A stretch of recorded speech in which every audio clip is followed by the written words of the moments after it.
Assalamualaikum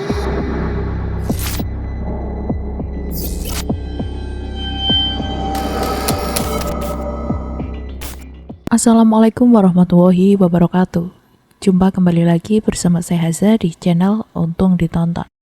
Nah, kali ini saya akan melanjutkan cerita yang berjudul Dia Mengincar Suamiku, yang ditulis oleh Ramdan Hadi. Kalian juga bisa mengunjungi tweet beliau secara langsung ya teman-teman. Nah, daripada penasaran dan seperti apa kelanjutan ceritanya, yuk tanpa berlama-lama lagi langsung saja kita masuk ke ceritanya. Dahlia turun perlahan, seraya mengembangkan gaun kuningnya. Bergegas aku berlari sekencang mungkin. "Kamu mau kemana, Safira?" ucapnya, lalu tertawa melengking. Aku bisa merasakan kalau ia sedang mengejarku. "Perhatikan langkahmu, Fira." Hihihihihi. Tak berselang lama, kaki ini seperti kehilangan pijakan. Aku terjebul ke dalam air. "Tolong!" Spontan aku berteriak, sembari menggapai tepian. Saat aku akan naik ke daratan, ada yang menarik kakiku. Seketika itu, aku tenggelam. Tubuh ini meluncur dengan cepat ke dalam air. Aku mulai merasa sesak, serta ada tekanan yang sangat kuat di gendang telinga. Ini cuma mimpi, Fira.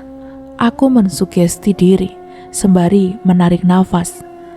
Namun, air malah memenuhi lubang hidung. "Mas Kai!" Aku berteriak kencang, hingga air memasuki kerongkongan. Kurasakan tubuh ini bergetar hebat. "Rah, Fira!" Terdengar suara Mas Kai. Spontan, aku membuka mata, sembari menarik nafas panjang. Nging! Telinga ini berdenging kencang. Aku menatap wajah Mas Kai. Mulutnya bergerak tapi tak terdengar suara sedikit pun. Panik. Aku beristighfar berkali-kali hingga pendengaranku kembali perlahan. "Sayang." Kini aku bisa mendengar suara Mas Kai. Meski pelan, aku bangkit dan langsung memeluknya. "Kamu kenapa?" bisiknya. "Aku mimpi buruk, Mas." "Mimpi dia lagi?" "Iya." "Anggap saja itu hanya bunga tidur. Jangan terlalu dipikirkan." "Tapi Mas, mimpinya sangat menakutkan." Aku sampai di... Shh. Mas Kai meletakkan jari telunjuknya tepat di mulutku. "Jangan diceritakan. Sebaiknya sekarang kamu siap-siap. Kita harus berangkat sekarang." "Berangkat kemana?" tanyaku bingung. "Ke pasar, kan kita mau belanja untuk pengajian besok." "Sekarang? Kenapa tidak besok pagi saja, Mas?" Mas Kai meletakkan punggung tangannya di dahiku. "Kamu baik-baik saja kan?" "Memangnya kenapa, Mas?" Aku semakin bingung dengan sikapnya. "Sekarang sudah pagi, sayang." Dek, pagi. Aku terkejut, lalu menoleh ke arah jendela. Suasana di luar sepertinya masih gelap. "Ah, Mas jangan bercanda deh." "Mas tidak bercanda. Kalau kamu tidak percaya, coba lihat ponselmu saja." Kurai ponsel di atas nakas, lalu melihat jam. Waktu menunjukkan pukul 5:30 pagi. Hah? Bagaimana bisa? Apakah aku tertidur selama itu? "Gimana? Mas tidak bercanda bukan?" ucap Mas Kai. Aku mengangguk pelan, masih memasang wajah bingung. Masih belum bisa mencerna kejadian yang aneh ini. Tidur lebih dari kemarin siang, lebih dari 12 jam. "Kenapa Mas tidak membangunkanku?" protesku. "Tadi kan sudah Mas bangunkan." Mas Kai turun dari tempat tidur. "Maksudnya kenapa tidak membangunkanku dari kemarin sore?" "Kemarin sore?" sahutnya seraya mengambil baju di lemari. "Iya." "Kemarin sore kan kamu tidak tidur, sayang," balasnya sambil mengganti baju. "Aku tidur, Mas." "Iya, tapi sekitar jam 5 sore kamu sudah bangun. Terus langsung masak untuk makan malam." "Masak?" Bagaimana aku bisa masak sambil tidur, Mas? Mas Kai malah tertawa.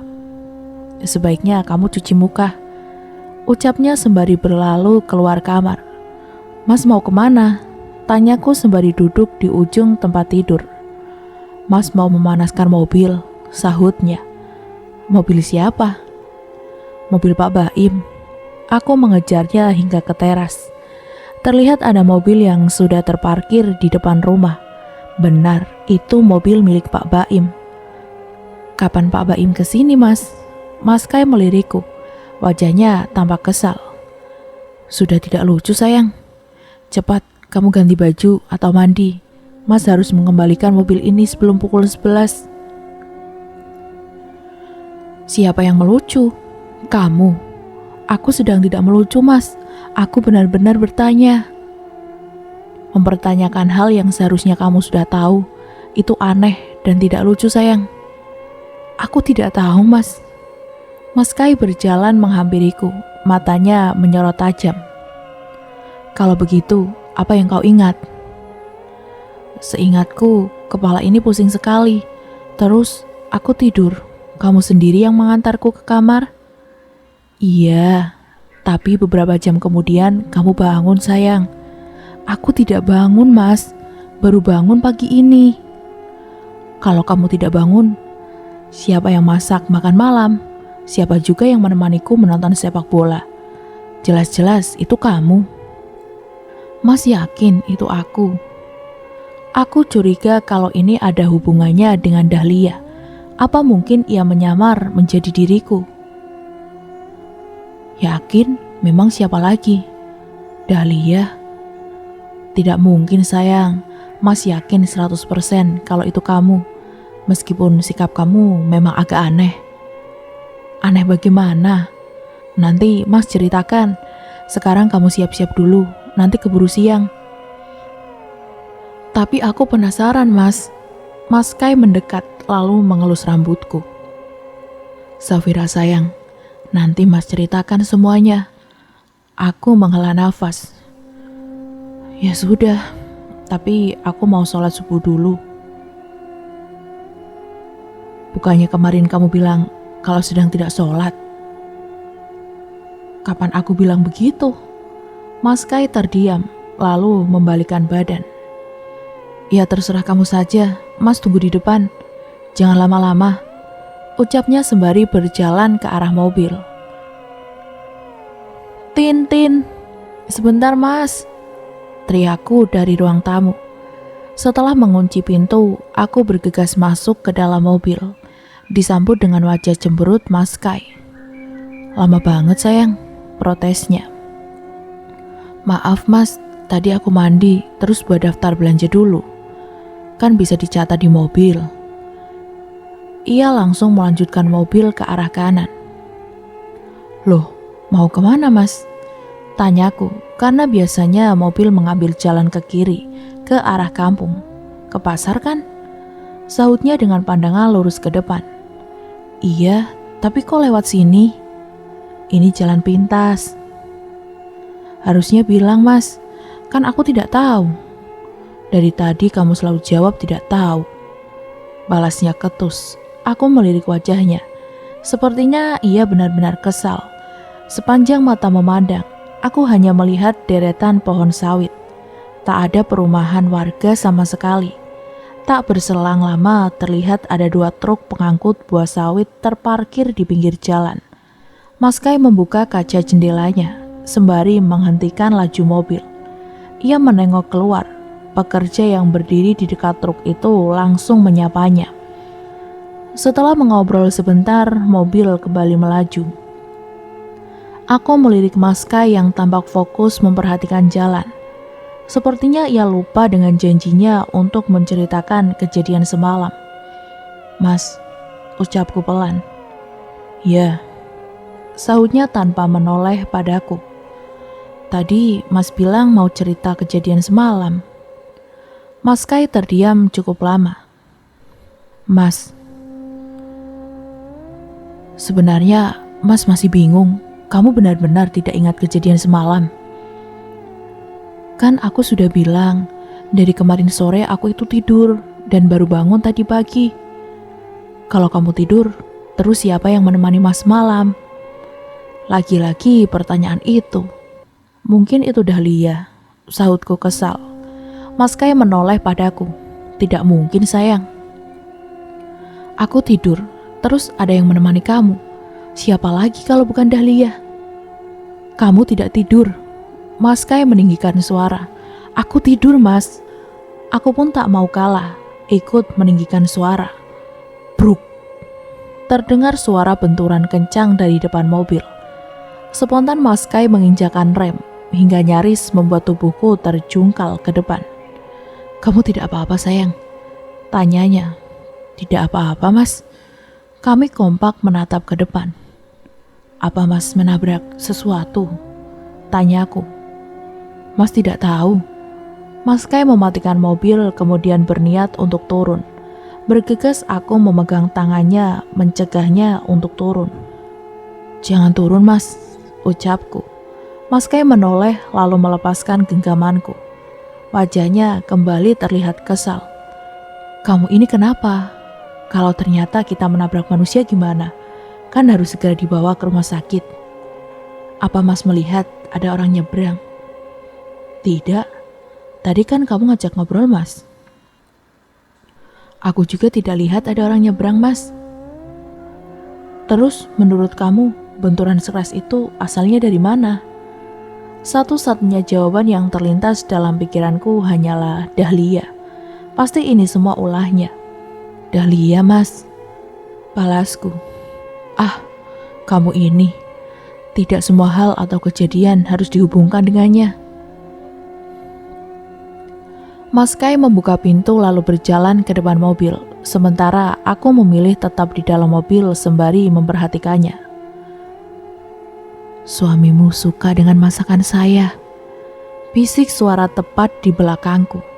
Spontan membuat sekujur tubuhku merinding. Dahlia, apa ia di belakangku? Perlahan aku melirik kaca spion dalam mobil. Kosong, ia tidak ada di belakang. Mas, panggilku setengah berteriak. Bergegas ia berlari menghampiriku. Ada apa? Tanyanya. Dahlia, Dahlia. Tadi aku dengar suara Dahlia di belakang. Kamu yakin? Iya Mas. Mas Kai masuk ke dalam mobil lalu mulai menyalakan mobil dan melaju tanpa berbicara satu patah kata pun. Aku benar-benar bingung bercampur takut. Mas, ucapku seraya meliriknya. Ya, balasnya singkat dengan pandangan lurus ke depan. Gimana kondisi mobilnya? Mobilnya baik-baik saja, tidak ada yang rusak. Jadi tadi kita nabrak apa? Tidak nabrak apa-apa. Sepertinya dugaan kamu benar. Makanya Mas buru-buru pergi dari tempat itu. Balas Mas Kai. Mas jadi berpikir kalau yang kemarin malam itu memang bukan kamu. Hanya saja Mas masih bingung. Jika memang Dahlia menyamar jadi kamu, kenapa kamu yang asli tidak ada di kamar? Apa mungkin dia memindahkan ragaku ke suatu tempat? Rasanya tidak mungkin. Kemungkinan terbesar kalau dia memakai raga kamu. Dek. Apa mungkin hantu bisa meminjam raga seseorang saat tertidur? Jujur, aku belum pernah mendengar atau tahu tentang masalah itu. Namun jika benar Dahlia meminjam ragaku, apa tujuannya? Mas, bisa ceritakan kejadian semalam?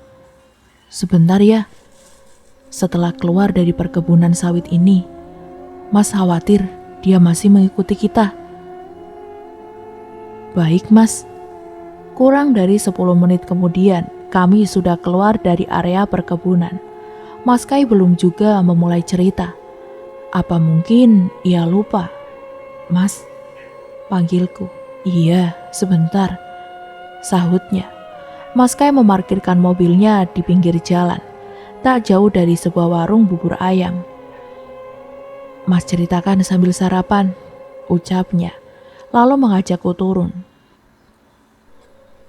Sekitar pukul 3 sore, Tono dan Kemal pamit pulang. Setelah itu, Mas pergi mandi, lalu sholat asar. Mas lihat kamu masih tidur pulas. Mas Kai mulai cerita sambil menunggu bubur pesanannya datang. Setelah sholat asar, Mas Kai menonton televisi di ruang tengah. Waktu pun berlalu begitu cepat, hingga ia tak sadar sudah menjelang maghrib. Mas pergi ke kamar, niatnya mau membangunkan kamu. Ternyata kamu sudah bangun. Ucap Mas Kai bersamaan 2 mangkuk bubur ayam yang sudah tersedia di atas meja. Makan dulu sayang, imbuhnya. Iya mas. Sebentar saja makanan kami sudah habis tak tersisa. Mas Kai menatapku. Ada apa mas? Tanyaku, sedikit canggung dengan tatapannya itu. Hanya memastikan kalau sekarang ini kamu yang asli. Memang kalau aku yang palsu seperti apa? Mas Kai melanjutkan cerita saat melihatku sudah duduk di ujung tempat tidur. Ia mengingatkan untuk sholat asar, namun aku menolak dengan alasan sedang tidak sholat. Apa dia cerita alasannya tidak sholat mas? Tanyaku. Bodohnya mas langsung percaya saja. Tidak bertanya alasannya kenapa. Toh kamu sedang sakit, jadi mungkin memang tidak sedang sholat.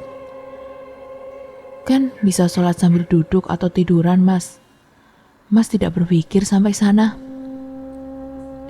Saat azan maghrib berkumandang, aku pergi keluar kamar. Sementara Mas Kai sholat sendirian di dalam kamar.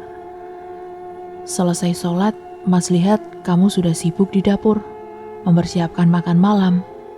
Memang apa yang aku masak? Tanyaku. Tumis kangkung, tempe, tahu dan sambal. Apa enak? Iya.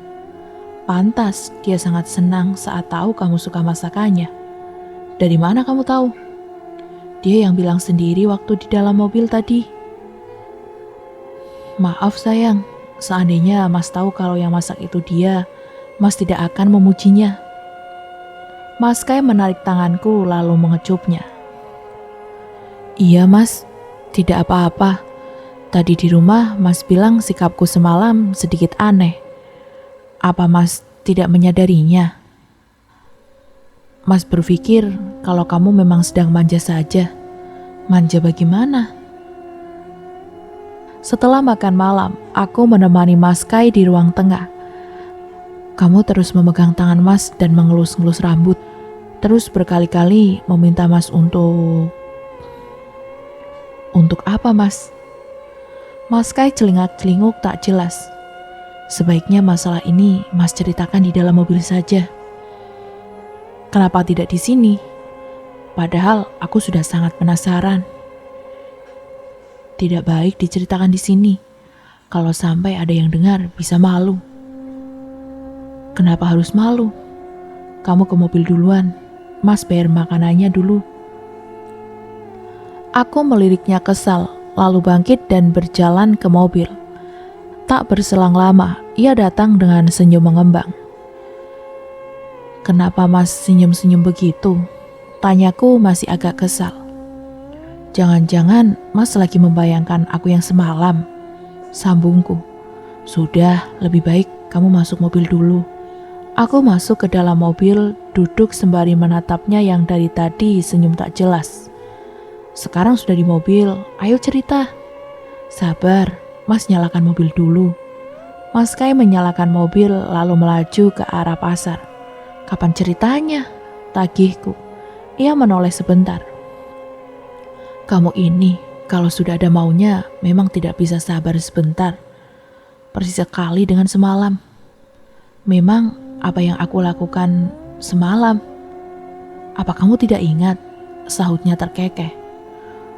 Mas, jangan mancing emosi wanita hamil. Iya maaf sayangku yang cantik. Jadi tadi malam bukan hanya memegang tangan dan mengelus rambut saja. Kamu juga minta Mas untuk melakukan itu. Itu apa? Kalau bicara yang jelas Mas. Jangan marah-marah, tidak baik untuk kesehatan janin. Habisnya kamu sendiri yang mancing-mancing. Jadi semalam kamu meminta Mas berhubungan badan. Apa? Spontan aku menoleh padanya. Apa Mas melakukannya? Menurut kamu? Ia malah bertanya balik, iya atau tidak Mas? Aku tak bisa membayangkan kalau suamiku berhubungan badan dengan wanita lain, meskipun wanita itu sedang menggunakan tubuhku. Jawab Mas, aku sudah kesal menunggu jawabannya, berharap ia tidak melakukan itu. Tidak sayang, Mas Kai menjawab sambil menatapku. Meskipun dokter bilang itu aman-aman saja, tapi Mas tidak ingin melakukannya. Mas takut nanti terjadi sesuatu pada kandungan kamu. Aku langsung merasa lega, tapi tersisa sedikit kekesalan. Giliran masalah itu, Mas bisa berpikir jernih. Kenapa tentang sholat, Mas tidak bisa berpikir jernih? Mas tahu kan, kalau orang hamil itu tidak ada menstruasi? Iya, Mas juga tahu. Kan tadi sudah dibilang, kalau Mas kira kamu sakit. Tapi aku masih kesal Mas, kenapa kamu bisa teledor seperti itu? Tidak bisa membedakan istri yang sudah bersama hampir 3 tahun. Lain kali, kamu harus lebih hati-hati. Aku tak bisa membayangkan suamiku sendiri tidur dengan orang lain. Iya sayangku yang cantik. Mas Kai mengulurkan tangannya ke kiri dan mengelus rambutku. Mas minta maaf soal kejadian kemarin dan sebelum-sebelumnya. Sekarang, Mas harus lebih ekstra hati-hati. Apalagi setelah tahu kalau ternyata Dahlia masih ada di sekitar. Sesampainya di pasar, aku langsung membuka catatan. Kira-kira ada berapa orang yang akan datang, Mas?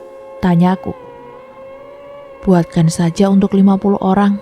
Kalaupun nanti yang datang kurang dari itu, bisa Mas bagikan ke teman-teman kantor.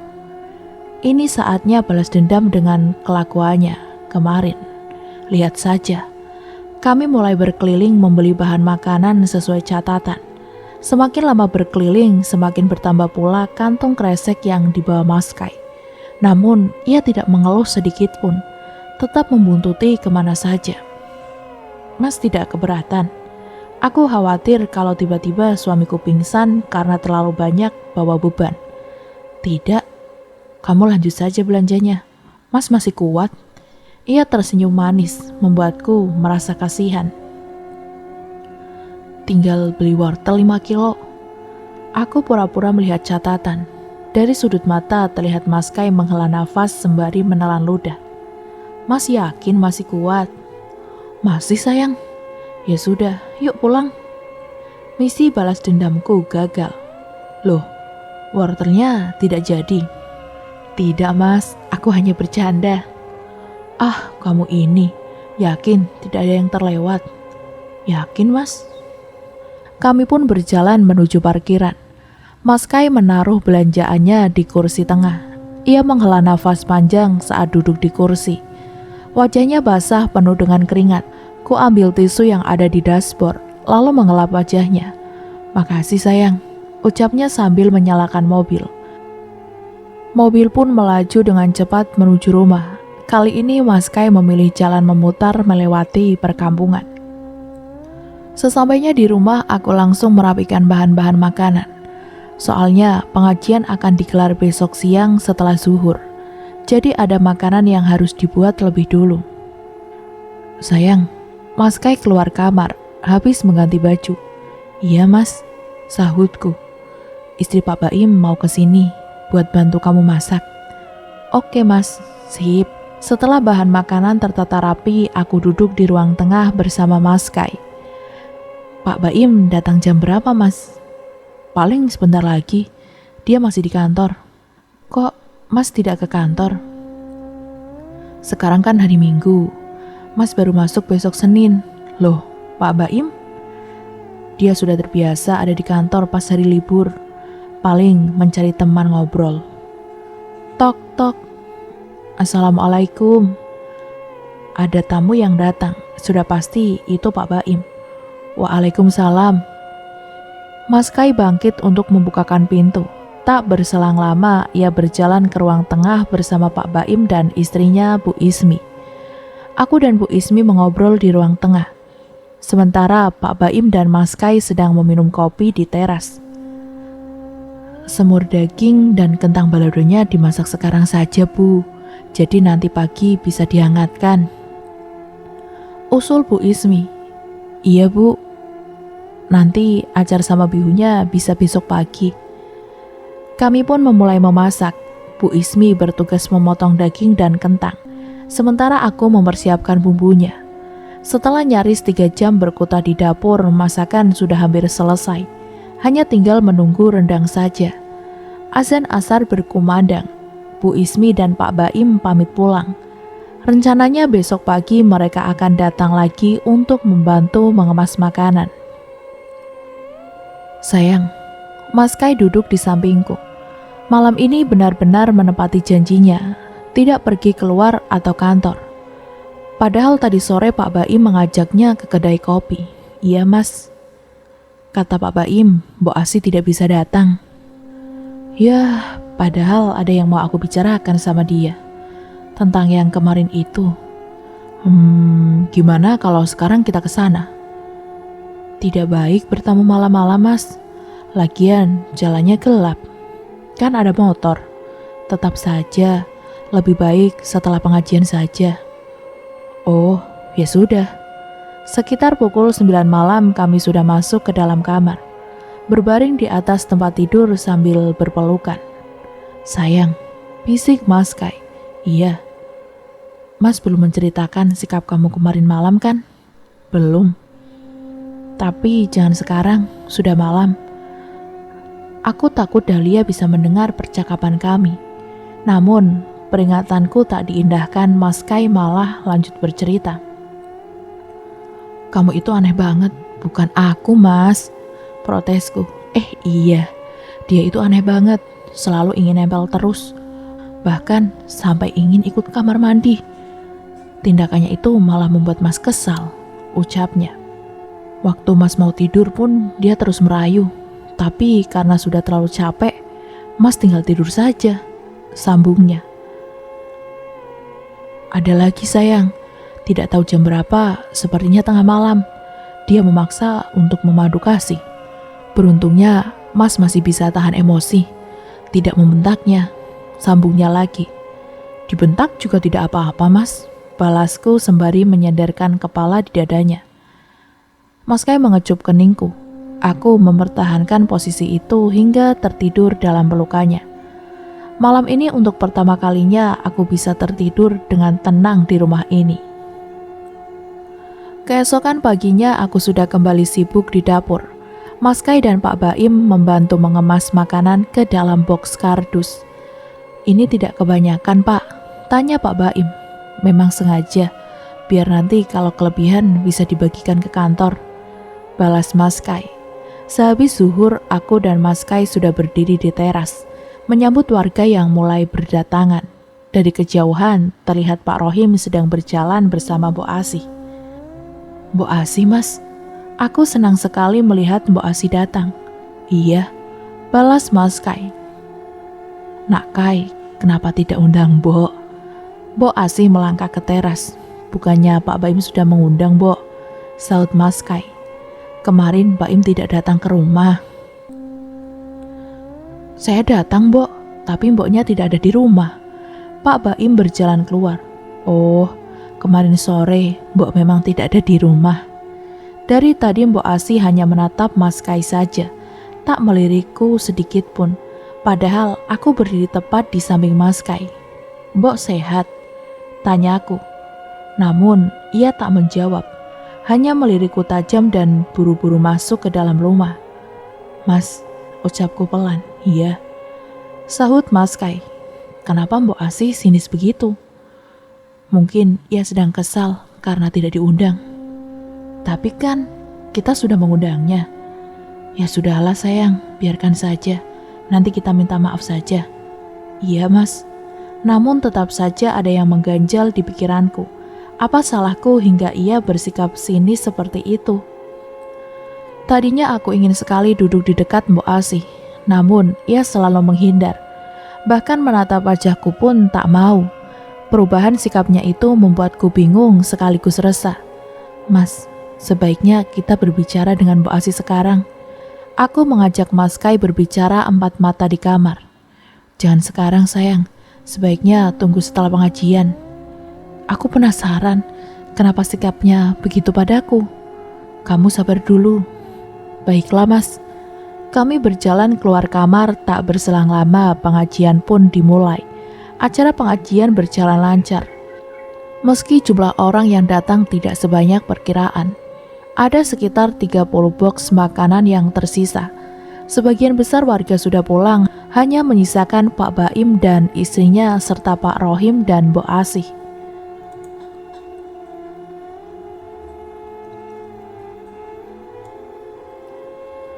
Dari tadi, Bu Asih terus menatapku tajam. Entah apa yang ia lihat di dalam diriku. Apa mungkin Dahlia masih ada di dekatku? Jika iya, kenapa aku tidak merasakan apapun? Bu Asih bangkit. Tatapan matanya itu membuatku takut. Ia berjalan mendekat, lalu duduk di hadapan. Spontan aku menundukkan kepala. Jangan takut Nak Fira. Mbok Asih mengangkat daguku. Kini pandangan kami beradu. Ia memegang tanganku, seketika itu ada hawa panas yang menjalar ke seluruh tubuh. Panas Mbok, hardiku sambil menghempaskan tangannya. Nak Kai, tolong pegangi Nak Fira. Perintahnya. Jangan Mas, aku menolaknya. Mas Kai terlihat ragu. Cepat, pegang Nak Fira. Mbok Asih meninggikan suaranya. Mas Kai memegang tubuhku dari belakang. Kemudian Mbok Asih kembali memegang tanganku. Rasa panas itu pun kembali kurasakan. Kali ini semakin panas hingga aku berteriak. Tak kuat. Keluar kamu Dahlia. Mbok Asih berteriak. Sesaat kemudian leherku terasa kesemutan.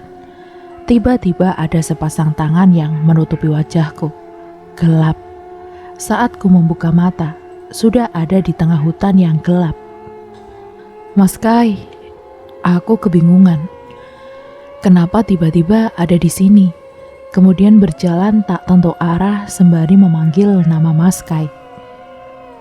Fira, sayup terdengar suara Mas Kai. Mas, aku ada di sini, sahutku. Tak tahu dari mana sumber suara itu. Rah, sadar Rah. Mas, terdengar suara wanita menjerit hingga membuat tanah bergetar. Entah bagaimana, tanah tempatku berpijak berubah menjadi air. Sontak aku pun tenggelam, namun kali ini aku tidak merasakan sesak. Aku bisa merasakan tubuh ini meluncur cepat menuju cahaya yang memancar di dalam air. Saat melalui cahaya itu, aku sudah berada di ruang tengah, di dalam posisi melayang di udara. Kulihat Dahlia sedang menggaruk-garuk tubuhnya dengan kuku yang tajam, hingga membuat darah bercucuran. Dalam sekejap, gaunnya yang berwarna kuning berubah menjadi merah. Ia menatapku marah. Panas! Lalu menjerit kesakitan dan terbang menembus langit-langit. Kini aku bisa melihat Mas Kai yang sedang memeluk tubuhku yang tak sadarkan diri. Ra, bangun, ucapnya. Mbok Asih menoleh ke arahku lalu tersenyum. Beberapa detik kemudian, aku terhisap ke dalam tubuhku dan terbangun. Alhamdulillah, ucap Mas Kai saat aku membuka mata. Mas, aku memeluknya dan menangis. Jangan menangis sayang, sekarang dia sudah pergi. Bisik Mas Kai, kuseka air mata. Apa dia akan kembali lagi Mas? Semoga saja tidak. Sejak kapan dia ada di tubuh Nak Safira? Tanya Mbok Asih. Saya tidak tahu Mbok, balas Mas Kai. Bagaimana dia bisa masuk ke dalam rumah? Apa Nak Kai tidak menabur garamnya? Sudah Mbok, tapi... Mas Kai menceritakan kejadian saat menabur garam. Dia memang cerdik, seharusnya Nak Kai bisa lebih berhati-hati. Bagaimanapun, Sekarang bukan hanya nyawa Nak Kai saja yang terancam. Nyawa Nak Safira dan kandungannya ikut terancam. Apa sebaiknya saya pindah rumah saja? Sekarang sudah percuma, karena kalian sudah ditandai. Kemanapun kalian pergi, dia akan terus mengikuti. Jalan satu-satunya adalah kalian harus bisa melawannya dan mencari orang yang bisa mengurungnya atau melenyapkannya. Apa Nak Kai sudah mencari orangnya? Aku melirik Mas Kai. Belum, Mbok, balasnya. Nak Kai harus mencari orang itu secepatnya sebelum dia kembali dengan teror yang lebih mengerikan.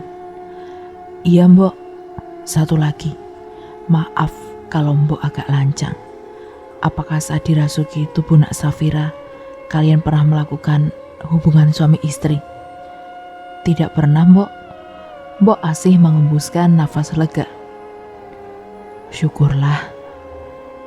Apa yang terjadi kalau Mas Kai melakukan itu, Mbok? Tanyaku penasaran. Dia akan terikat dengan Nak Kai. Bisa menjadikan Nak Kai miliknya dan mengendalikan sepenuhnya.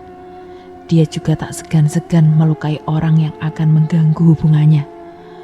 Ikatan itu sangat sulit dilepas. Hanya sedikit saja yang bisa melepaskannya tanpa korban jiwa. Jelas Mbok Asih. Kekhawatiranku bertambah saat mendengar penjelasan Mbok Asih. Tadi saya melihat dia menjerit kesakitan, lalu terbang melewati langit-langit, Mbok. Apa kamu melihat gaunnya? Gaunnya penuh dengan darah. Gawat. Amarah dan dendam yang sangat besar bisa saja mengubahnya menjadi kuntilanak merah. Jenis yang lebih mengerikan. Apa Mbok bisa mencegahnya datang ke rumah ini? Sementara saya mencari ustadz atau kiai yang bisa mengusir atau melenyapkannya. Ucap Mas Kai. Mbok hanya bisa memagari rumah ini saja. Selama Nak Safira tidak keluar dari area rumah ini, insya Allah akan tetap aman. Baik, Mbok. Him. Mbok Asih memanggil Pak Rohim. Tolong ambilkan garam kasar di rumah. Pakai motor saya saja, Pak, biar cepat. Mas Kai mengambil kunci motor di kamar. Sembari menunggu Pak Rohim, aku dan Mas Kai menemani Mbok Asih berkeliling rumah. Lampu di gudang harus selalu dinyalakan, pesannya. Soalnya tempat yang gelap dan lembab seperti itu bisa ditempati oleh jin. Imbuhnya, dari gudang kami berjalan menuju teras bertepatan dengan Pak Rohim yang datang membawa kantong kresek. Biar saya saja yang tabur garamnya, Pak. Pak Baim menawarkan diri, namun Mbok Asih menolaknya. Ia meminta Mas Kai yang menaburkannya. Pak Rohim menyerahkan kantong kresek hitam itu pada Mas Kai. Lalu Mas Kai mulai menabur garam itu perlahan. Aku dan Mbok Asih berjalan tepat di belakang Mas Kai. Sembari berkeliling rumah, Mbok Asih memberikan pesan pada Mas Kai untuk selalu berdoa setiap kali melakukan kegiatan. Karena doa yang akan mencegah Dahlia mendekat. Apalagi Mas Kai lebih banyak melakukan kegiatan di luar rumah, sangat rawan diikuti oleh Dahlia. Sudah, Mbok? Tanya Mas Kai saat kami tiba di tempat awal. Iya. Mbok Asih menutup mata sembari merapal sesuatu, kemudian menghentakkan kakinya 3 kali. Dia akan mencari cara menembus pagar gaib ini, jadi jangan terlalu merasa aman. Tetap berdoa dan meminta perlindungan sama Allah. Baik, Mbok, sahutku. Saat kami masuk ke halaman rumah, tiba-tiba tercium bau anyir yang sangat kuat. Mbok, garamnya, teriak Pak Baim sembari menunjuk taburan garam yang berada tepat di pintu pagar. Garam itu berubah menjadi merah darah dan mengeluarkan bau yang sangat menyengat. Mbok Asih menatap tajam ke arah jalan. Dia sedang berusaha masuk, ucapnya. Mbok Asih meminta kami masuk ke dalam rumah sementara ia masih berdiri di depan pagar. Tutup pintunya, perintahnya. Kami semua berkumpul di ruang tengah sambil berdoa. Semoga tidak terjadi apa-apa dengan Mbok Asih. Apa yang kemarin saya lihat itu dia, Pak? Tanya Pak Baim. Iya, saut Mas Kai yang dari tadi menggenggam tanganku erat. Ia terus memintaku untuk berdoa. Kriet, pintu terbuka. Bagaimana, Mbok? Tanya Mas Kai. Dia sudah pergi, tapi Mbok khawatir dia akan kembali dengan teror yang lebih menakutkan. Kini wujudnya sudah menyerupai kuntilanak merah, jauh lebih negatif dari sebelumnya. Balas Mbok Asih. Maaf, gara-gara Mbok dia jadi seperti itu, imbuhnya. Tidak apa-apa Mbok, daripada dia terus bersembunyi di dalam tubuh saya, balasku. Saya juga sangat berterima kasih Mbok mau membantu. Timpal Mas Kai. Nak Kai, ya Mbok. Jangan lengah, dia akan terus mengincar Nak Kai dengan menggunakan cara yang tak masuk akal. Mungkin Nak Kai tidak terlalu percaya dengan hal gaib. Tapi mulai sekarang, belajarlah untuk percaya demi keselamatan Nak Kai dan Safira. Aku setuju dengan ucapan Mbok Asih. Sikap Mas Kai yang terlalu meremehkan bisa menjadi bumerang nantinya. Apalagi ia yang menjadi target utama Dahlia. Iya Mbok, mulai sekarang saya akan lebih berhati-hati. Setelah mengobrol sebentar, Mbok Asih dan Pak Rohim pamit pulang. Disusul Pak Baim dan istrinya yang pulang dengan membawa sisa nasi box untuk dibagikan ke kantor. Mas, aku memanggil Mas Kai yang sedang sibuk dengan laptopnya. Iya, sahutnya. Aku takut. Ia menoleh. Jangan takut, kan Mas ada di sini. Kalau nanti di kantor atau lapangan ada yang janggal, Mas cerita ya. Iya. Jangan tidur terlalu malam, Mas. Pesanku seraya menutup mata. Iya, ini sebentar lagi juga selesai. Aku memilih tidur duluan, meninggalkan Mas Kai yang masih sibuk dengan laporan. Besok ia sudah mulai kerja, sepertinya aku harus mencari kesibukan di dalam rumah, sembari menunggunya pulang kerja. Pagi menjelang, aku menyiapkan sarapan di dapur. Mas Kai duduk di ruang tengah menunggu sarapan. Ingat, kamu jangan keluar rumah ya. Iya, aku membawa nampan berisi makanan lalu menaruhnya di meja. Kamu mau kemana? Mas Kai menarik tanganku saat akan kembali ke dapur. Mau membuat bekal makan siang. Mas Kai tertawa kecil. Sepertinya kamu lupa kalau sudah pindah rumah. Sekarang Mas bisa pulang untuk makan siang. Oh iya, aku masih terbiasa seperti dulu. Sini duduk.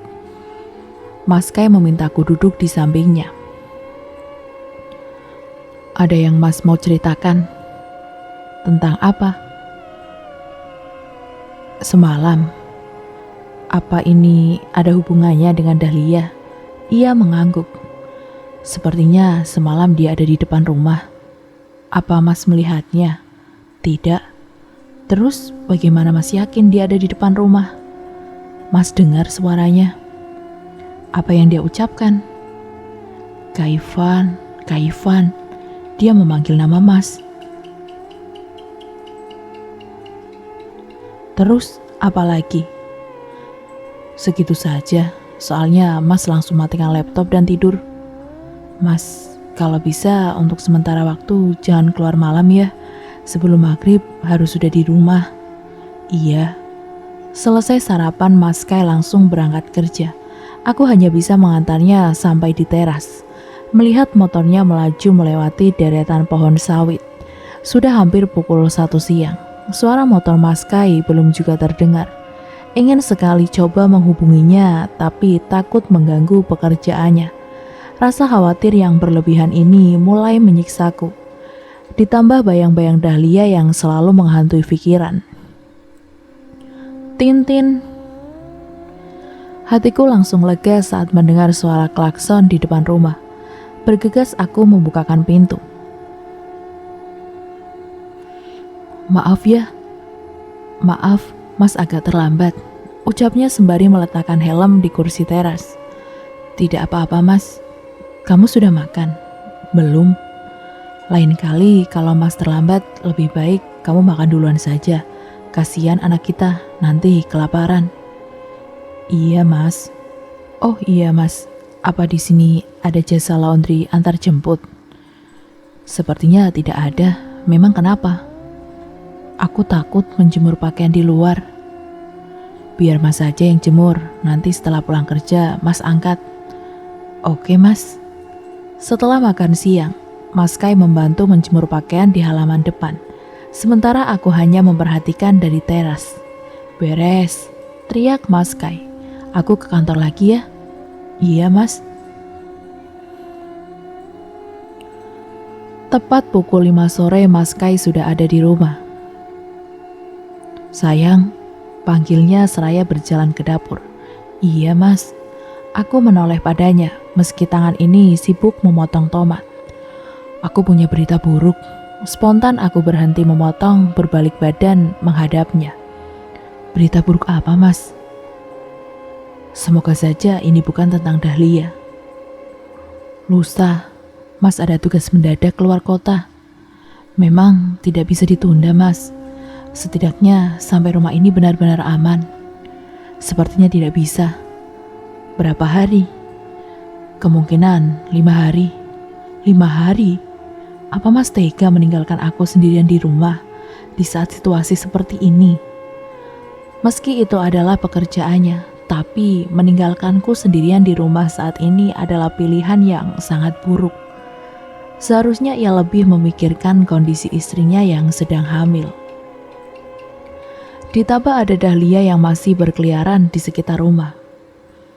Kamu jangan khawatir, Pak Baim bilang istrinya akan tinggal di sini selama mas keluar kota. Bagaimana? Apa kamu mengizinkan? Jujur mas, aku sangat keberatan. Baiklah, nanti mas akan berbicara dengan Pak Fatir. Mas Kai masuk ke kamar, lalu pergi ke kamar mandi. Setelah keluar dari kamar mandi, ia lebih banyak diam, duduk di depan televisi sambil sesekali menatap ponselnya. Kalau sudah begini, pasti ia sedang kesal denganku. Apa aku salah memintanya tetap berada di rumah? Apa mas sudah menghubungi Pak Fatir? Tanyaku memecah keheningan malam ini. Sudah. Terus, apa jawabannya? Dia bertanya, apa alasannya mas tidak bisa berangkat? Mas sudah bilang untuk menemaniku di rumah. Sudah. Terus, Pak Fatir sudah tahu kalau Bu Ismi akan menemani kamu. Bagaimana kalau mas ceritakan masalah sebenarnya? Toh rumah ini awalnya memang untuk Pak Fatir. Seharusnya ia dan keluarganya yang mendapatkan teror dari Dahlia, bukan kita. Emosiku mulai terpancing. Hus, kamu jangan berbicara seperti itu. Habisnya, mas selalu mengutamakan pekerjaan, tidak memperdulikan keselamatan istrinya. Wajah Mas Kai tampak kesal. Ia bangkit dan berjalan ke kamar. Bruk, pintu kamar dibanting cukup kencang. Cering, lonceng yang tergantung di depan pintu sampai terjatuh. Cering, cering, cering. Mataku terbelak saat lonceng itu menggelinding ke arahku. Sontak aku bangkit. Hahaha. Terdengar suara wanita tertawa melengking dari atas. Bergegas aku masuk ke kamar. Mas, aku dengar ada suara wanita tertawa. Ucapku pada Mas Kai yang sedang terbaring di tempat tidur. Mas tidak dengar apa-apa, balasnya tanpa menoleh padaku. Tapi aku dengar mas, tadi juga lonceng yang di pintu menggelinding sendiri. Sudahlah, mas tidak jadi berangkat, kamu tidak perlu mengarang-arang cerita. Apa mas tidak percaya denganku? Mas cuma capek, mau tidur. Ia membelakangiku, bulir-bulir bening mulai membasahi pipi. Hati ini sakit sekali melihat sikapnya. Baru kemarin ia bilang akan mempercayaiku. Sekarang sudah melupakannya. Pagi menyapa, saat aku bangun tidur, Mas Kai sudah tidak ada di sampingku. Aku beranjak dari tempat tidur lalu berjalan keluar kamar. Terlihat Mas Kai sedang berada di dapur. Aku menghampirinya. "Biar aku saja, Mas." "Tidak usah," balasnya sambil menatap panci kecil berisi mie. "Mas marah denganku, menurut kamu?" Sikap Mas menggambarkan kalau marah. Memang. Ia memindahkan mie yang sudah matang ke mangkuk. "Apa aku salah meminta Mas untuk tetap di rumah?" "Tidak." Ia berjalan ke ruang tengah. "Kalau begitu, kenapa Mas marah?" "Mas sudah memberi solusi agar kamu tidak sendirian di rumah, tapi kamu malah menolak. Sekarang Mas jadi tidak enak sama Pak Fatir dan Pak Baim." "Ya sudah, kalau Mas tetap ingin pergi, aku tidak akan pergi sampai kamu benar-benar mengizinkan." "Aku mengizinkan." Seharusnya aku tidak bersikap egois, hanya karena ketakutanku terhadap Dahlia sampai harus mengorbankan pekerjaan Mas Kai. Aku juga tidak mau suasana di dalam rumah kian memanas. Dahlia akan senang jika kami terus ribut. "Kamu yakin?" "Aku tidak mau ada keterpaksaan." "Yakin, Mas?" Mas Kai tersenyum lalu memelukku.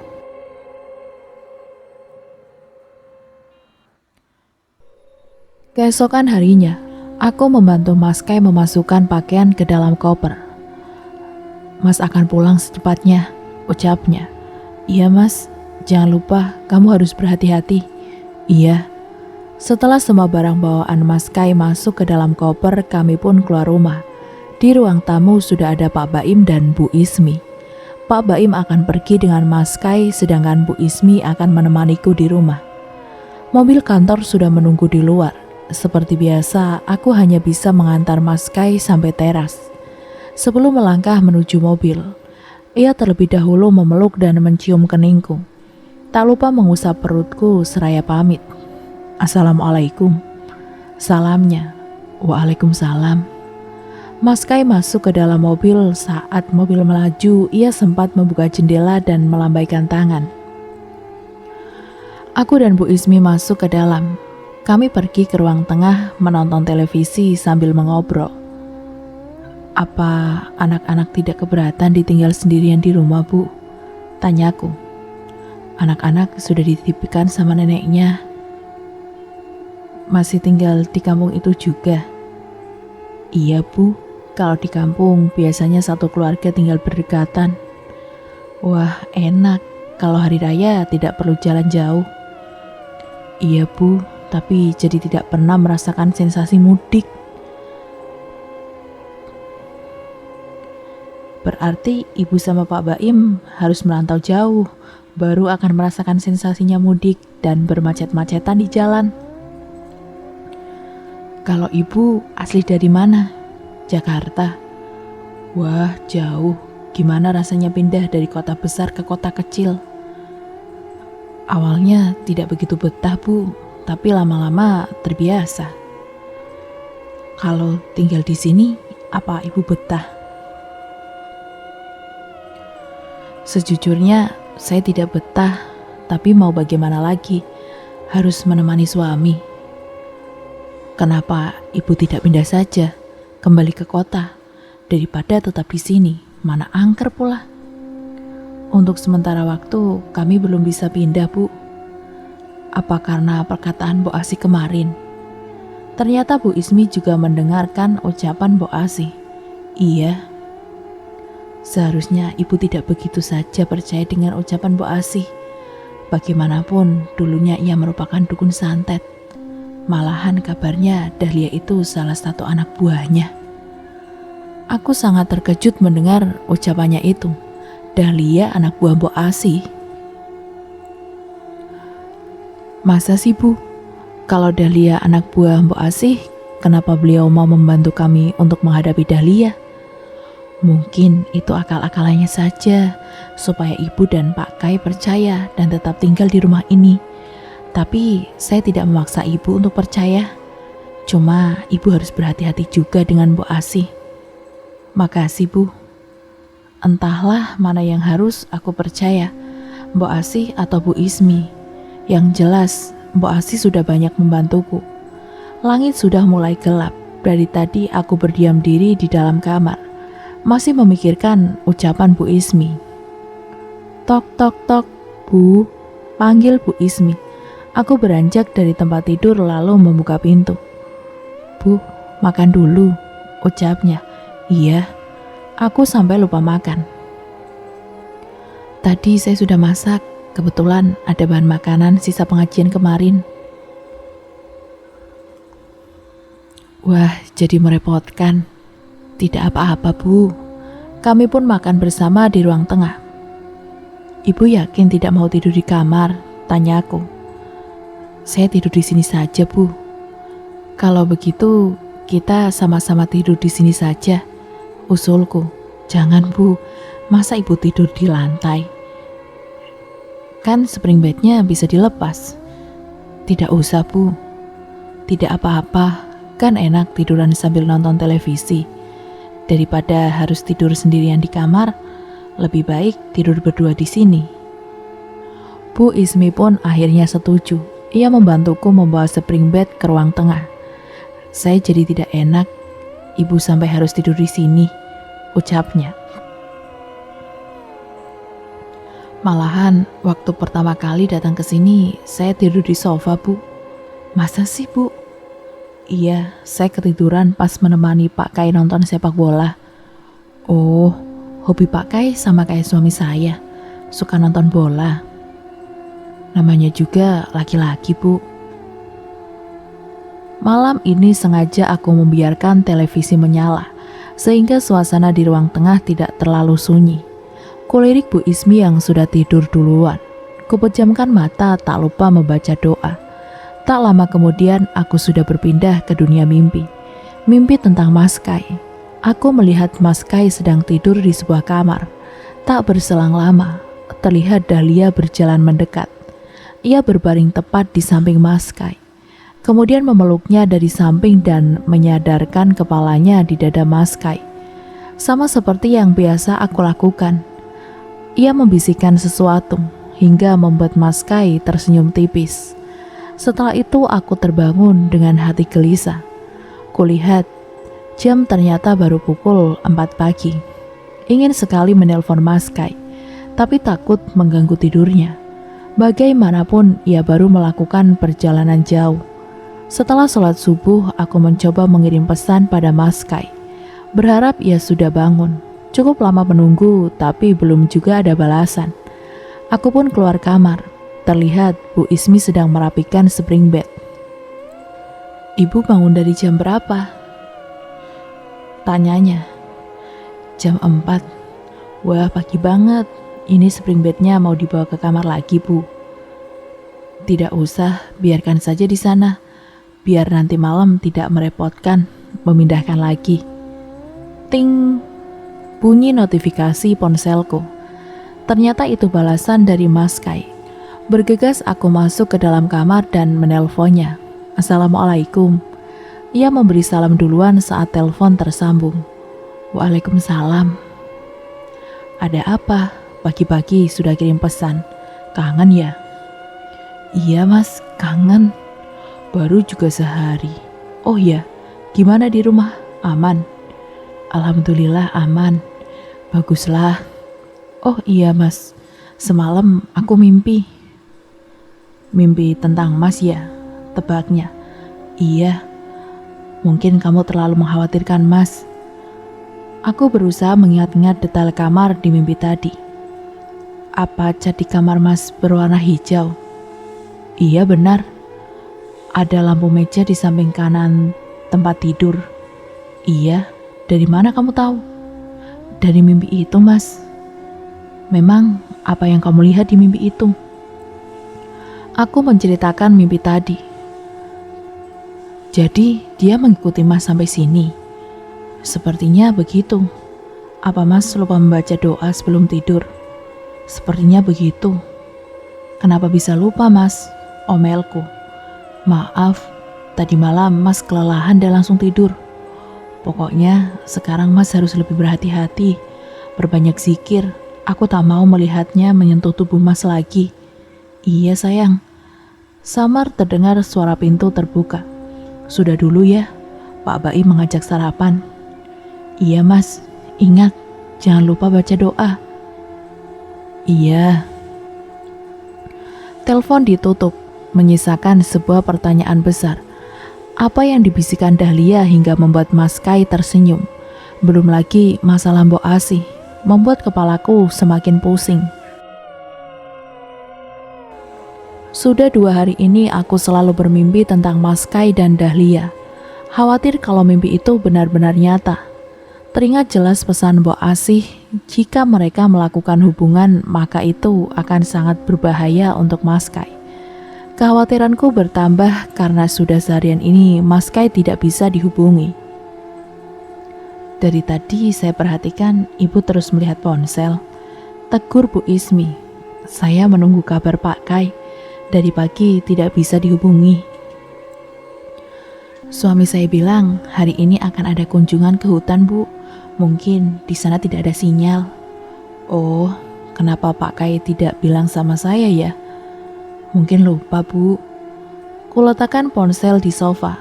Akhirnya bisa sedikit lebih tenang. Bu, saya boleh pulang sebentar tidak? Sekalian mau belanja untuk besok pagi. Boleh Bu. Sebelum maghrib, saya sudah sampai kembali ke sini. Iya. Bu Ismi pamit. Aku tidak bisa melarangnya. Bagaimanapun ia sudah menemaniku selama 3 hari terakhir ini. Lagian selama kami di rumah tidak pernah ada gangguan. Aku menatap jam di dinding ruang tengah. Pukul 5 sore. Namun Bu Ismi belum juga kembali. Ku coba mengirim pesan padanya. Ting. Ternyata ponselnya tertinggal di sofa. Jarum jam bergerak begitu cepat. Azan maghrib berkumandang. Bergegas aku mengambil wudhu dan sholat di kamar. Tok tok tok. Ada yang mengetuk pintu. Aku bangkit dan berjalan ke pintu depan. Siapa? Tanyaku sebelum membuka pintu. Tak ada jawaban. Terdengar suara langkah kaki di teras. Sontak aku melangkah mundur. Tok tok tok. Assalamualaikum. Sepertinya itu suara Bu Ismi. Waalaikumsalam, Bu Ismi. Aku memastikan, iya. Ku buka pintu. Benar, ternyata Bu Ismi. Seketika itu aku merasa lega.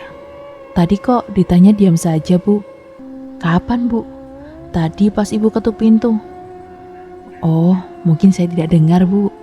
Padahal suaraku lumayan kencang. Aneh jika Bu Ismi tidak dengar. Buru-buru kututup pintu. Ibu sudah makan malam? Tanyanya. Belum. Kebetulan saya bawa makanan dari rumah. Kami melangkah ke ruang tengah, kemudian Bu Ismi membuka rantang yang dibawanya. Wah, kayaknya enak, ucapku, melihat banyak menu makanan yang terlihat lezat. Semoga saja ibu suka. Pasti. Aku mengambil piring di dapur, kemudian kami makan bersama sembari menonton televisi. Pak Kai sudah bisa dihubungi Bu. Bu Ismi bertanya di sela-sela makan. Saya belum cek lagi Bu, ponselnya ada di kamar, balasku. Oh iya Bu, ponsel Ibu ketinggalan. Pantas, saya cari-cari di rumah tidak ketemu. Ternyata ada di sini. Aku menyerahkan ponselnya. Coba tanya Pak Baim Bu, apa mereka masih di hutan?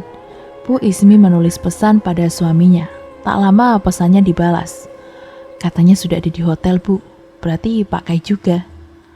Makasih Bu, nanti habis makan saya coba telepon. Selesai makan aku mencoba menelpon Mas Kai. Namun panggilan tidak tersambung. Bu, boleh tanya ke Pak Baim. Kenapa ponsel Pak Kai tidak bisa dihubungi ya? Baik Bu, Bu Ismi menelpon suaminya. Assalamualaikum Pak. Salamnya saat panggilan telepon tersambung, ia meletakkan ponsel di meja dan mengaktifkan loudspeaker. Waalaikumsalam, sahut Pak Baim.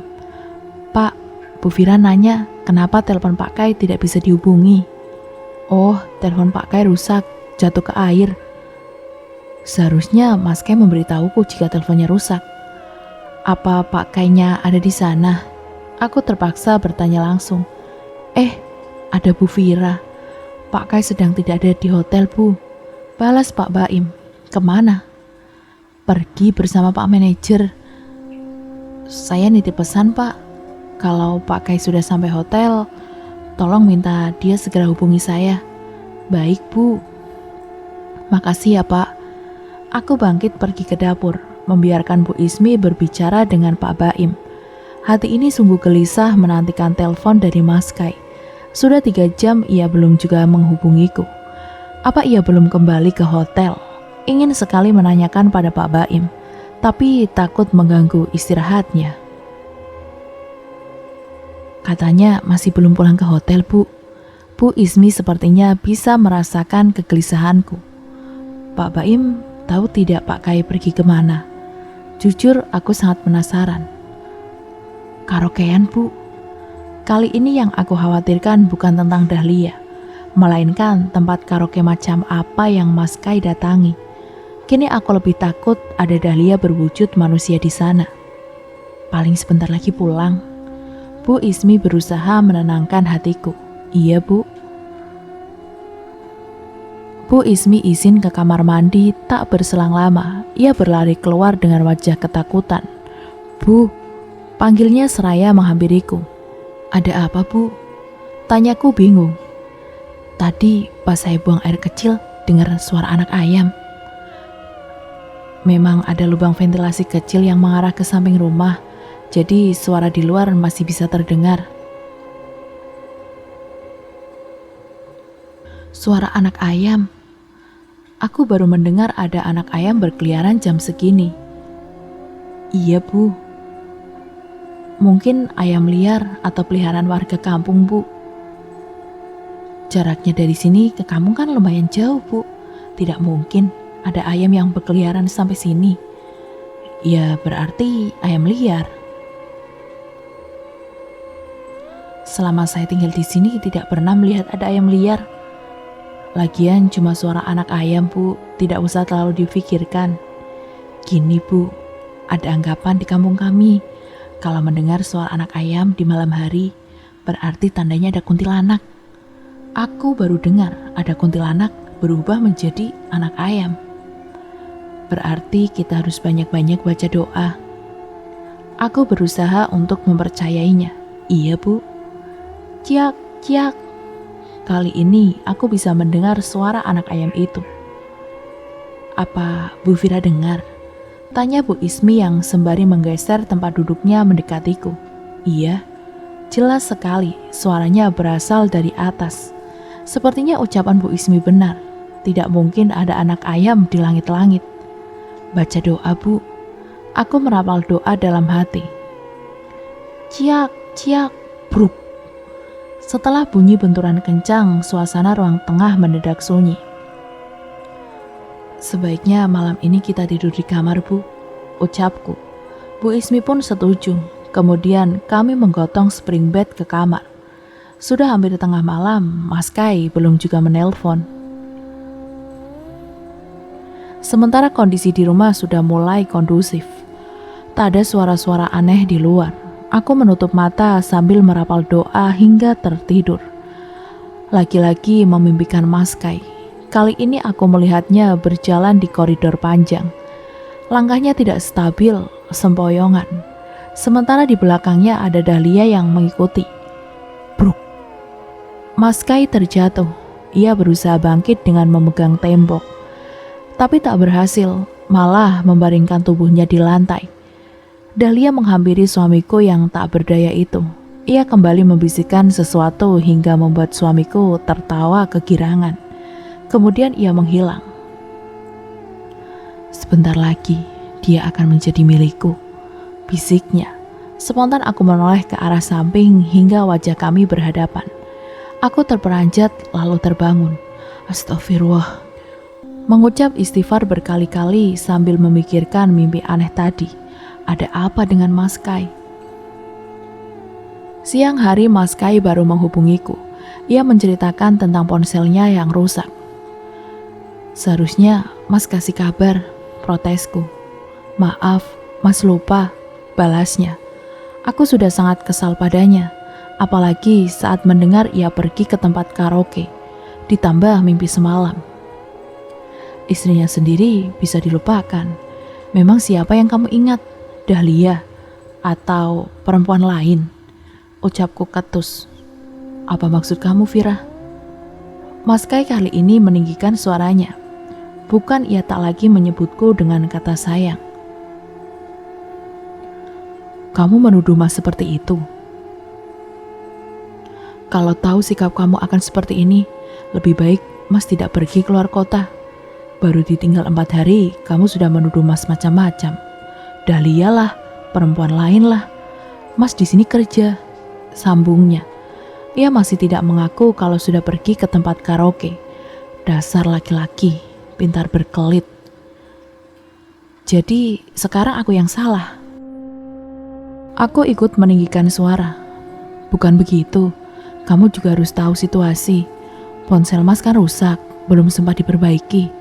Tapi Mas sudah harus pergi ke hutan. Kamu tahu kan, di hutan tidak ada tempat servis ponsel.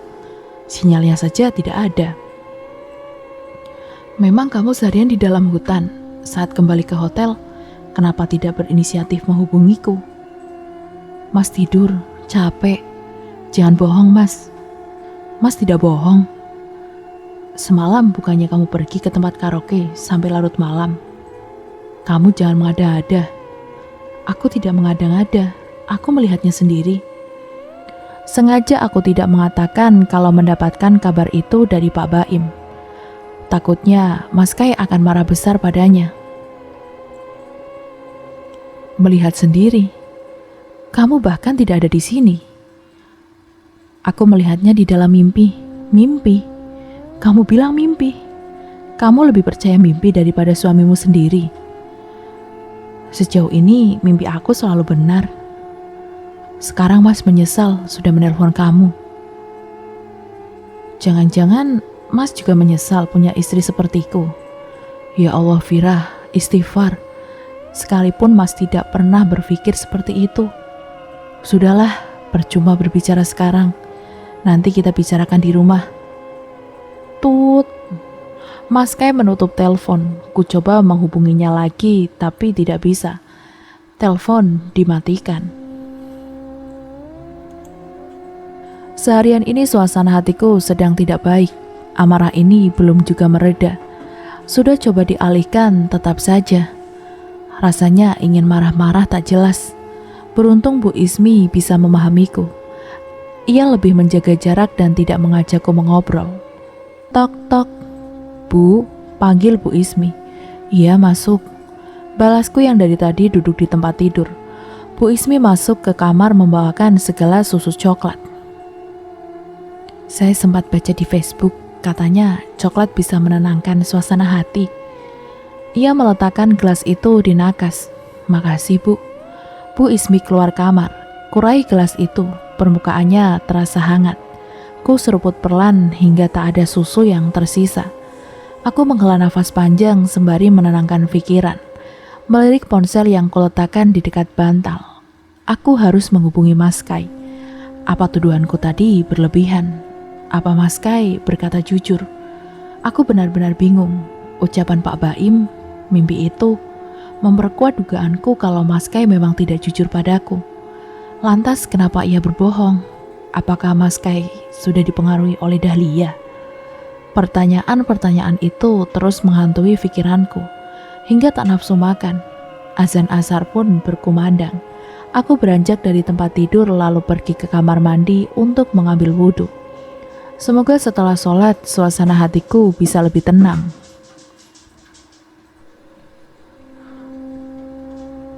Bu, makan dulu. Saya tadi sudah masak. Ucap Bu Ismi saat ku keluar kamar. Iya Bu, sahutku. Soalnya dari pagi Ibu belum makan. Nanti habis sholat saya makan Bu. Aku masuk ke kamar mandi. Dalam sholat aku berdoa. Memohon petunjuk dari Allah sekaligus meminta perlindungan karena hanya Allah satu-satunya zat yang maha pelindung. Ting! Bunyi notifikasi pesan di ponselku. Ternyata itu dari Mas Kai. Ia mengabarkan kalau akan pulang besok siang. Aku hanya membacanya, tak membalas. Kemudian pergi ke dapur menghampiri Bu Ismi. "Masak apa, Bu?" tanyaku padanya yang sedang menggoreng sesuatu.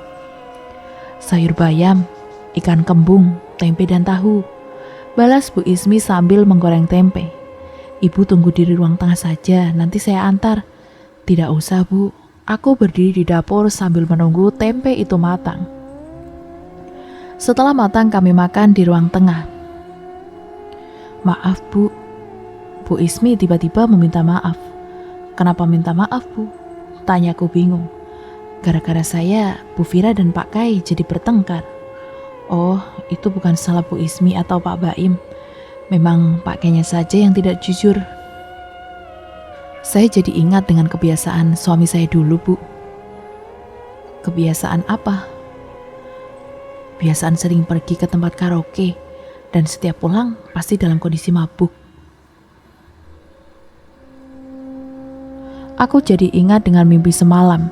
Mas Kai berjalan sempoyongan seperti orang mabuk. Apa mungkin ia mabuk-mabukan? Padahal sebelum menikah ia sudah berjanji tidak akan pernah menyentuh minuman haram itu. "Gimana cara ibu menghentikan kebiasaan Pak Baim itu?" Bu Ismi tersenyum. "Kalau ingat kejadiannya saya jadiin ketawa, Bu. Waktu itu saking kesalnya saya bawa si sulung ke tempat karaoke biar dia melihat kelakuan bapaknya. Berhasil. Berhasil, Bu. Sampai sekarang dia tidak pernah pergi ke tempat begituan-begituan lagi. Kalau anak saya sudah lahir, nanti saya lakukan itu, Bu. Tapi saya berharap semalam terakhir kalinya Pak Kai pergi ke tempat seperti itu." "Iya, Bu." Kami mengobrol cukup lama. Bu Ismi membagikan pengalamannya selama berumah tangga.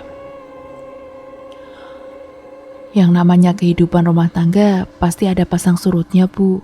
Tinggal gimana kita menghadapinya saja. Yang penting harus ada yang menurunkan ego. Kalau semua keras, rumah tangga bisa hancur berantakan." Benar sekali, aku harus menahan ego dan tetap berada di samping Mas Kai.